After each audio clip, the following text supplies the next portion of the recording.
Book படிச்சா என்ன பயன் அப்படின்னு நம்மளுக்கு தெரியணும் இல்லையா? அப்ப வந்து அந்த புக்குடைய யூஸ் என்ன அப்படின்னு நான் ஒரு புக்ல படிச்சும் போது அதுல என்ன இருக்குதுன்னா, புக்கு வந்து 15 பேஜஸ் 60 பக்கம் நீங்க படிச்சு முடிச்சிட்டீங்கன்னு வச்சுங்களா, நீங்க தான் என்ன ஆகும்னா ஒரு உங்க முகம் வந்து அப்படியே பியூட்டி பார்க் போகாம அப்படியே பளபளன்னு ஆயிடுமா. அப்ப நான் நினைச்சேன், பரவாயில்ல பியூட்டி பார்க் போகாமலே 15 பக்கம் படிச்சுட்டா அழகான ஒரு புக் படிக்கலாம்ல, படிக்கலாமா இல்லையா? அப்ப சொல்லியிருக்காங்க இல்லையா, ஒரு பழமொழியா இருக்குது, பேசி சென்டர்ஸ் ஆஃப் மைண்ட்னு சொல்லுவாங்க.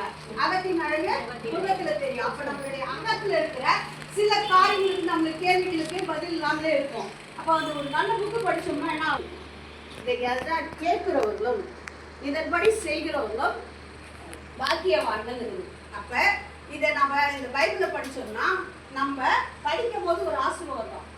இப்ப நான் சொல்றேன்னு வச்சுங்களா, அதை நீங்க கேட்கறீங்கன்னு வச்சுங்களா, அதுல ஒரு ஆசீர்வாதம் வரலாம். அதை படி செய்யறாங்க பாருங்க, அவங்களுக்கு மேலான ஆசீர்வாதம் வரலாம். அப்ப இந்த புக்கை நம்ம என்ன பண்ணலாம், படிக்கலாம். படிக்கிறதுக்கு நம்மளுக்கு ஆசீர்வாதம் தான் வேணும்னு நம்ம போய் தேடி தேடி போறோம் இல்லையா? வீட்டில் உட்காந்துட்டு நம்ம என்ன பண்ணலாம், இதை படிச்சா ஒரு ஆசீர்வாதம் வருதுன்னா ஒரு நாளைக்கு ஒரு அதிகாரம் படிச்சுக்காங்க. ஒரு டாக்டர் ஒருத்தவங்க எனக்கு சாட்சி சொன்னாங்க. அவங்க வந்து எம்பிஆர் இப்போ எம்பிஆர் இருக்கிறாங்க. ஆனால் அவங்க வந்து எம்பிபிஎஸ் சீட்டு கிடைக்கலையா அவங்களுக்கு. எந்த காலேஜ்ல இருந்தும் அவங்களுக்கு யாரையும் வந்து கூப்பிடலையா, அவங்க காலிங் வரவே இல்லையா.